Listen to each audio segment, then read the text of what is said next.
नाबालिग लड़की के साथ जबरदस्ती करने और उसकी हत्या करने के मामले में मंगलवार को बलुआ ग्राम के ग्रामीणों ने अधिवक्ता नरेंद्र जोशी के सानिध्य में एसपी को ज्ञापन सौंपकर आरोपियों के खिलाफ कड़ी से कड़ी कार्रवाई करने की मांग की।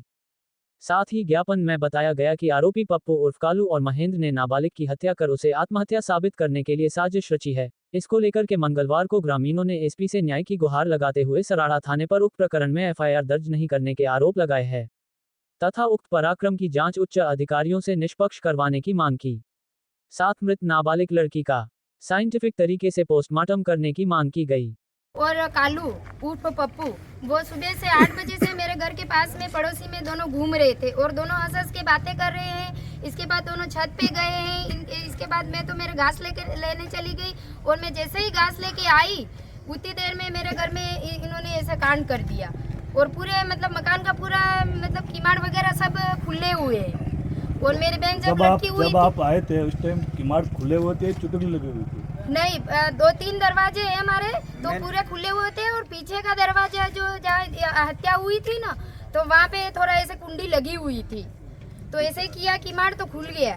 फिर मैंने जैसे ही देखा तो मेरी बहन लटकी हुई थी और फिर मैंने मेरी बहन को देख के मैं जैसे चिल्लाने लगी तो आजू मतलब आस पड़ोस सब एकत्रित हुए और जिसमें से मतलब महेंद्र था जो दौड़ के आया और किसी को मेरे को तक नहीं पूछा, वो सीधा आया जैसे मेरे अंदर घर में घुस गया। घर में घुस के देख के वापिस चला गया। इसके बाद नाना लाल जी काका आए, उन्होंने मेरे से पूछा माया क्या हुआ क्या हुआ? मैंने उनको पूछा काका मेरी बहन लटकी हुई है तो उन्होंने ऐसे ऐसे देखा पर महेंद्र ने ये नहीं बोला कि क्या हुआ यूँ, तो वो सीधे कैसे अंदर घुस गया यूँ।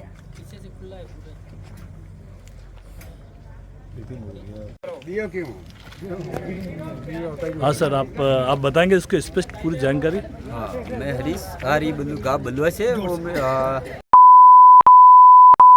साल से मेरे घर पे रह रही थी, पढ़ाई कर रही थी और जैसे ही ये इसकी घटना के बारे में मेरे को सूचना मिली, जैसे ही मैं गुजरात से अहमदाबाद से निकला। तो आपको अहमदाबाद में किसके द्वारा कॉल आया था, किसकी तरफ जानकारी आई? मेरे काका का लड़का उधर घर के पास में ही काम कर रहा था तो जैसे ही मेरी वाइफ ये देख के रोने लगी तो आवाज़ गई तो वो सुनते ही आ गया। आते ही उसने कॉल किया मेरे को और मेरे को जैसे ही सूचना मिली मैं निकल गया। हम रास्ते में आ ही रहे हैं और हमें पता ही नहीं लगा कि पुलिस प्रशासन को किसने कॉल किया, कहाँ से आए, कुछ पता ही नहीं लगा। और हम घर से 10 किलोमीटर पहले ही ऋषभदेव पे पहुँचे तब हमें पता लगा कि पुलिस वाले आए और डेड बॉडी को उठा के ले गए, पीएम करवा दी और वापस मेरे ससुराल सदगड़ी बॉडी पहुँचा दी। तब तक मेरे को पता नहीं चला कि कब पुलिस वाले आए नहीं आए वो सब। तो पीएम रिपोर्ट मिल गई? बाकी है? मिल गई। वो मेरे घर में डेड बॉडी पड़ी थी और मेरे घर में ये घटना हुई। पुलिस प्रशासन ने न तो मुझे पूछा न मेरी वाइफ को पूछा, वाइफ भी घर पे ही थी। और मेरे आते ही पुलिस प्रशासन ने जो लोग गए थे उनको बोला था कुछ सूचना मिलते ही घर पे, अब कुछ सूचना मिले तो वापस आना। और मैंने जब आया शाम को थोड़ी सूचना मिली, दूसरे दिन में अभी जो लेके आया हूँ इनसे भी ज़्यादा पब्लिक लेके मैं सराड़ा थाने में गया और जो सूचना मिली थी उसके मुताबिक बात किया तो ये महेंद्र और कालू उर्फ पप्पू दोनों के नाम दर्ज कराए तो दोनों को पकड़ के भी लाए। पकड़ के लाए तो पता नहीं महेंद्र को 10 से 15 मिनट में वापस निकाल दिया बाहर और वापस चला गया। तो फिर हमारे वो सामाजिक व्यवस्था से हम मेरे गांव और पूरे फले और पूरे पाल को एकत्रित किया। 2-3 दिन पाल वालों ने उसको पूछताछ की कि क्या घटना है, क्या है नहीं है, तू जाके वापस आया, तेरे को क्या क्या देखा नहीं देखा। तो वो महेंद्र गवाह दे रहा है कि ये मेरे घर पे आया, सुबह आया मेरे को बीड़ी पिलाई, पानी पिया और बोल रहा था कि मैं 3 साल से लड़की के साथ में मेरा रिश्ता है और 3-4 दिन से मेरी बात नहीं हुई है, इसलिए मैं इस घर आया हूँ। और वो महेंद्र देख रहा है और वो घर में घुसा है, इतना महेंद्र ने बताया। और पुलिस प्रशासन आज तक कुछ कार्रवाई नहीं कर रही है।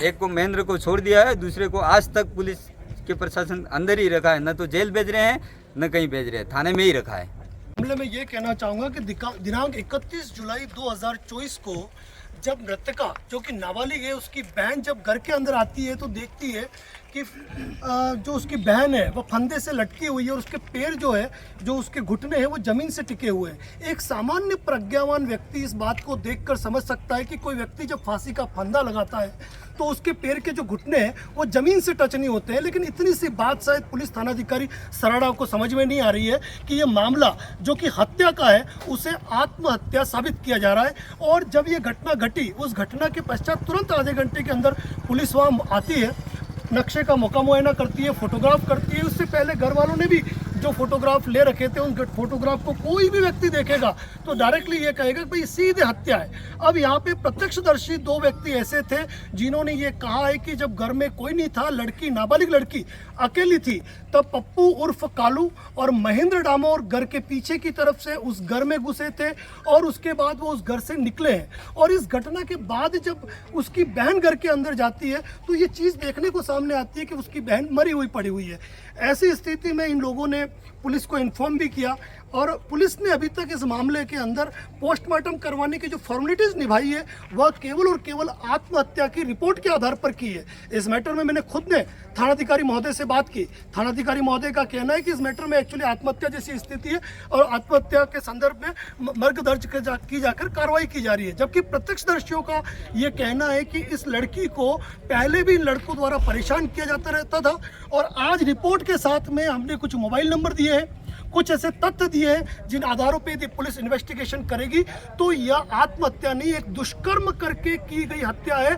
और सबसे बड़ी बात यह है कि इन ग्रामीणों ने न्याय पे विश्वास रखने के लिए उस बॉडी का, जिसका पोस्टमार्टम कर दिया गया, उसका अंतिम संस्कार यानी कि अग्नि संस्कार तक नहीं किया है। इन्होंने लाश को दफनाया है ताकि वक्त जरूरत पुलिस उस लाश को बाहर निकाल के उसका मेडिकल साइंटिफिक तरीके से कि उसके साथ दुष्कर्म हुआ कि नहीं हुआ, एक नाबालिग लड़की के साथ क्या घटना हुई है, इस चीज में वो प्रॉपर इन्वेस्टिगेशन हो। और उस इन्वेस्टिगेशन के लिए आज जिला पुलिस अधीक्षक महोदय से मुलाकात की है, आदरणीय एसडीएम महोदय से मुलाकात की है और इसी मैटर में एसपी साहब ने आदेश दिया है कि डीवाईएसपी साहब से जाकर संपर्क करें। हम उनको भी जाकर इस घटना की वस्तुस्थिति की जानकारी देंगे। यदि पीड़ित गांव को न्याय दिलाने के लिए प्रशासन यदि एकजुट है तो आज उस डेड बॉडी को निकाल के उसका मेडिकल रूप से पूरा पोस्टमार्टम करेंगे और जो हत्यारे, जो दोषी है, उनको कानूनन सजा देंगे। मैं एक बात और कहना चाहता हूँ, ये घटना पहली नहीं है। आदिवासी क्षेत्र के अंदर लोगों को मारकर पेड़ों पे लटका दिया जाना एक आम बात है।